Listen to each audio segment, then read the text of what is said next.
গান কাটিয়েছিল কিনা? এই গান তোর বাপ কাটিছিল। এত বড় গান আমার বাবা কাটিয়েছিল? আর তোর বাপ কাটিছিল? আমার বাপ কাটিয়েছিল তো এই এত মাটি ফেলেছিল কারণে। মাটি এত মাটি আমি খাইছিলাম শালারি তোরে জামাই কোথাকার। তাতে কিস কিস করেছিলাম না? দেখ যদি আর একটা কথা কইছিস তো তোর মুখ আমি সুতো দিয়ে সেলাই করে দেব কিন্তু বলে দিলাম হ্যাঁ। তাহলে আমি শ্বশুর বাড়ি যাই গোস্ত চাপা খাবো না কেমন মাঝে?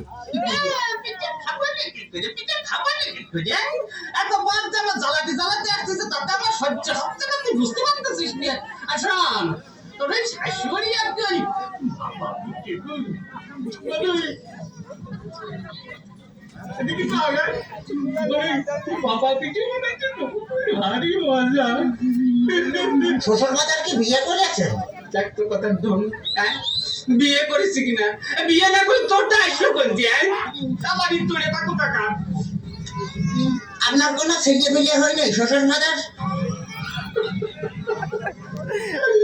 কপাল আমার কপাল আমার জামরি কইল আমার ছেলে পেলে হয়েছে কিনা কম তো দেখি আমি আর পথ দেখে যাই তাহলে তোর মারিয়ে অতপা গুঁড়ো করে দেবো কিন্তু একেবারে দেখেছিস তবে আমি শ্বশুর বাড়ি যাই গোস্ত চাপা খাবো না কি করে? গোস্ত চাপা খাবার কি করি এই যে অবস্থা করতেছ তাতে তাতে তুমি বুঝতে পারছো না যে গোস্ত খাবার কি করি তোর সাথে বিয়ে বিয়ে দিয়ে আমি ছাই খাইছি ছাই।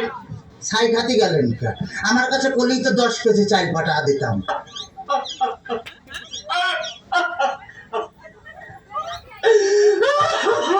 কাঁদতেছেন শ্বশুর বাজার? না আসতেছি দেখতেছি ও আচ্ছা না?